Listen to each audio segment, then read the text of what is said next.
kita tunggu dulu. Monggo, Ada Empu siapa? Bandi mungkin berkenan Loh, membagi pengalaman. ada Empu Bandi? Ada Monggo ini Mas Bandi. lihat. Monggo Mas Bandi di mic-nya dinyalain sama on cam, Mas. Ya, kameranya dinyalain, Mas. Monggo, Mas. Pengalaman Mas dan Mas Bandi.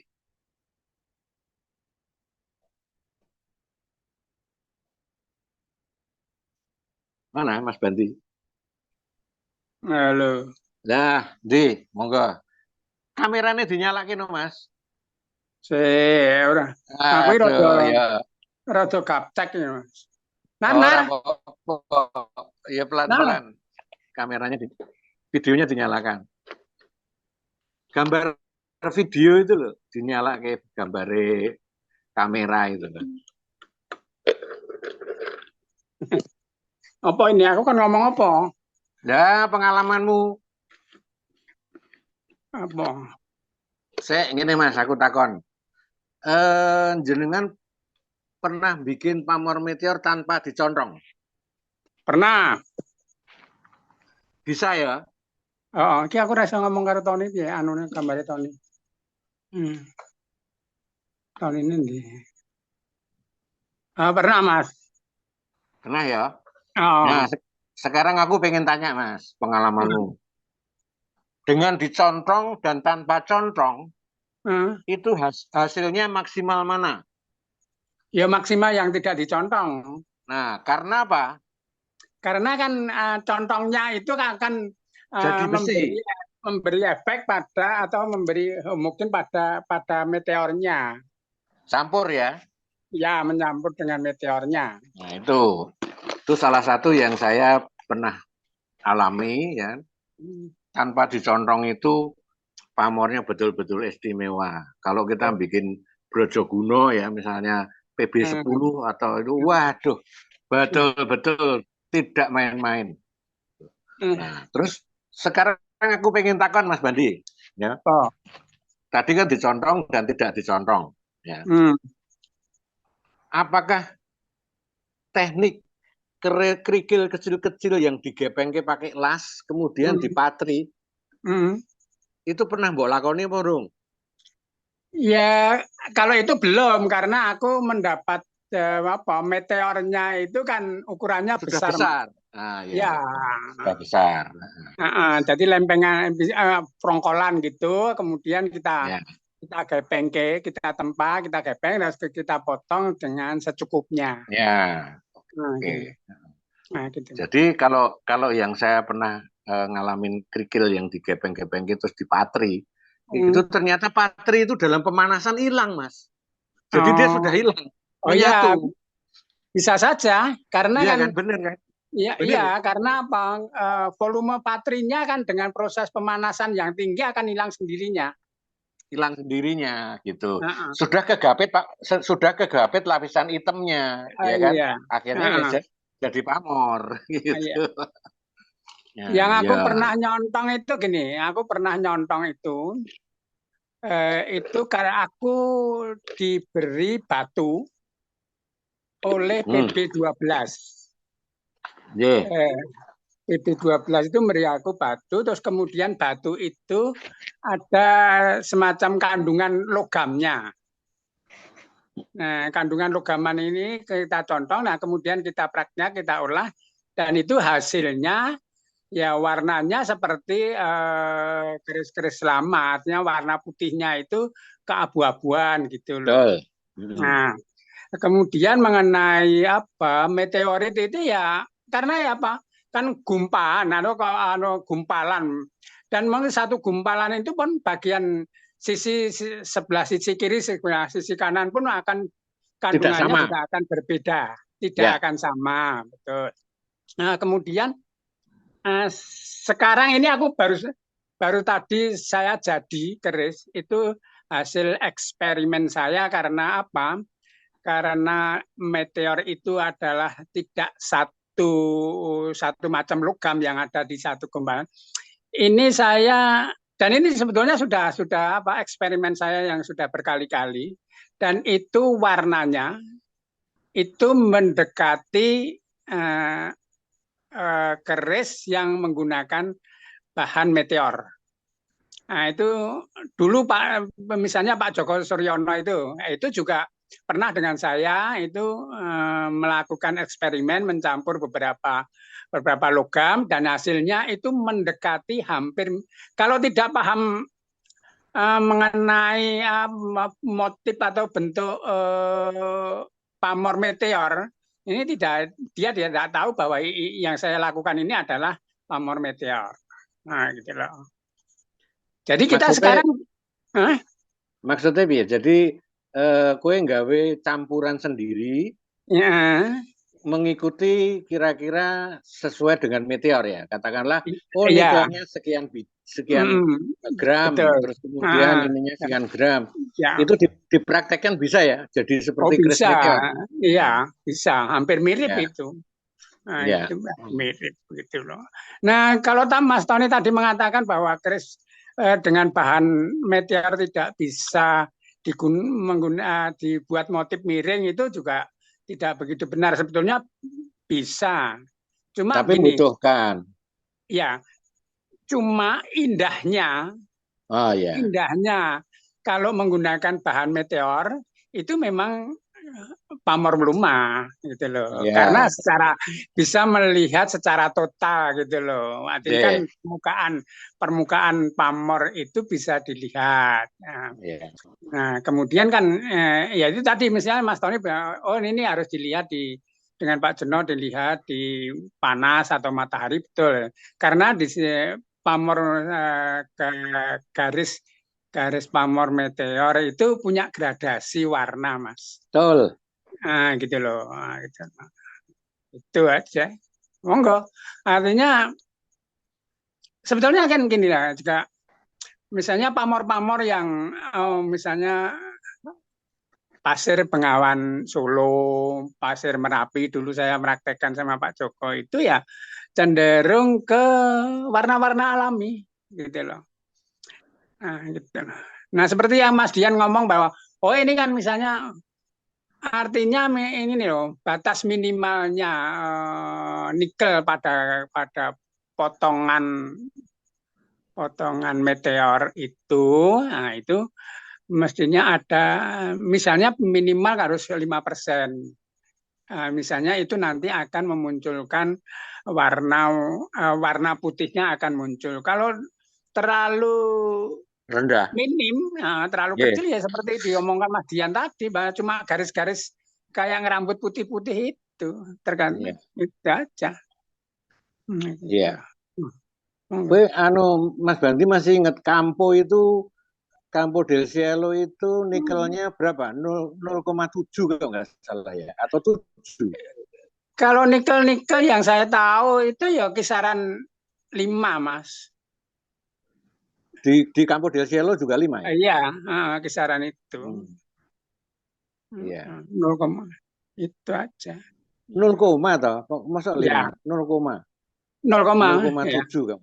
Iya, 0,7, 0,6. Ya itu tadi saya ngomong kan setiap bagian potongan itu kan kandungannya tidak sama. Betul. Makanya itu kan jumlah berapa on untuk jadi satu keris itu kan juga dari kandungan itu kan? Ya misalnya gini, artinya tergantung misalnya Pak sama-sama 1 on, misalnya 1 on meteor ya. Tapi kan 1 on yang satu dengan 1 on yang lain kadang-kadang kan kandungan nikelnya kan tidak sama. Belum sama. Ya itu. Karena itu kan alami, bahan alami yang kecuali sekarang misalnya mau membuat warna yang lebih nanti warna putihnya keabu-abuan lebih dominan. Ini sekarang bisa direkayasa. Nah, yang kemarin itu yang saya ceritakan tadi baru saya cek tadi siang itu saya membuat lapisan sampai 2038 lapisan. Itu ada garis putihnya yang ada, kemudian abu-abunya ada, abu-abu cenderung putih ada, kan gitu.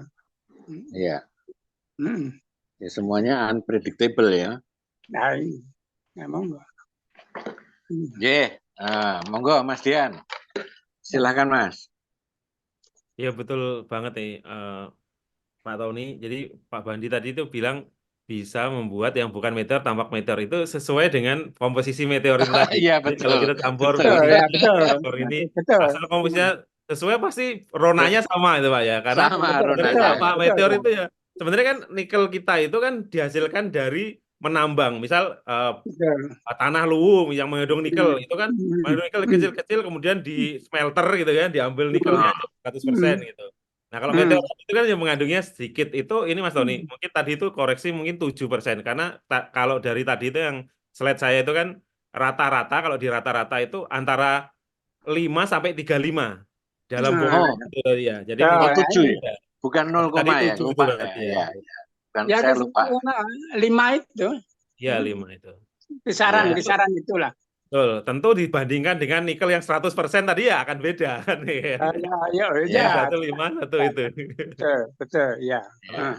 Tapi itu Jadi menarik nih dari Pak Bandi yang tadi itu eksperimen bahwa menyusun alloy, istilahnya kalau di dunia itu kan alloy itu Pak, di dunia alloy. itu kan atau campuran besi tadi itu yang mengandung nikel, besi yang lain-lain yang menyerupai komposisi meteor tentu akan mirip meteor. Nah, ini juga Betul. mungkin bisa jadi paket hemat kalau meteorit mahal.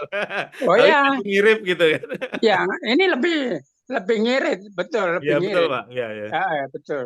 Jadi Iya. ketemu Tapi lagi kan nih alternatif ya. Jadi selain ya, yang meteor alternatif rempah-rempah tadi, gitu. remah-remah yang saya beli tadi, bisa Ah, model alloy sendiri tadi itu. betul. Ah, iya. Ya, tinggal mantap yang mana. Iya. Mantap dengan meteor bener atau Ya cuman betul. gitu. Ya, itu kalau Oke. ya, sebetulnya menurut saya apa ya? Intinya akhirnya ketemunya sama, misalnya Nikel, kandungannya sama gitu loh. Nah, nikel ya. cuma namanya, oh ini kan kalau meteor itu datangnya dari sana karena dari negeri beda kan. Tapi sebetulnya apa yang ada di meteorit itu juga ada di bumi. Iya. Nah, gitu loh. Bagus, bagus, bagus, bagus. Nah, Ini ada Kisah Triyono nih, monggo. Kisah hmm. Triyono, monggo. Ayo Ki. Anu sugeng dalu Bapak Bandi. Oke, dalu. Derek pirsa Bapak Mbu. Nggih. Untuk masalah nggih, nyun ngapunten bocornya campuran. Hmm. Untuk masalah tuah dari meteorit dengan meteorit hasil rekayasa dari Bapak Mbu tadi, terus pundi Bapak Mbu? Sama Kalau saya sama, utawi kalau benten? saya sama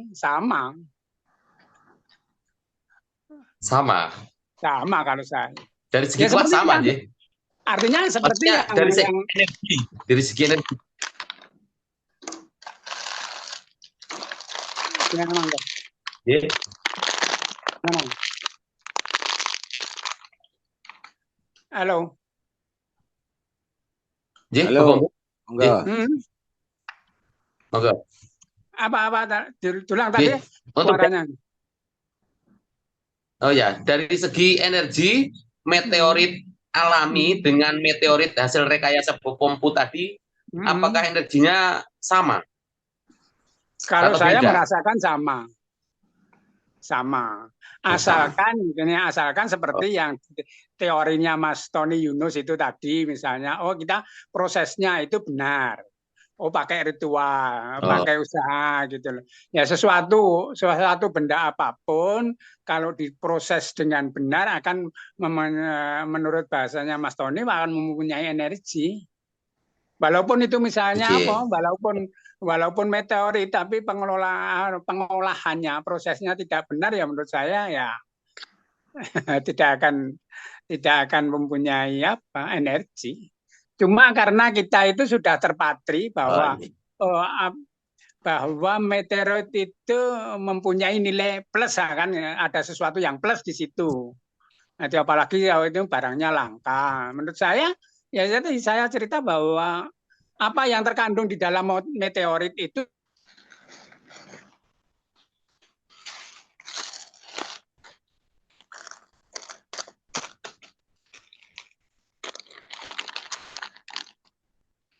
Sinyalnya ya. Sinyal.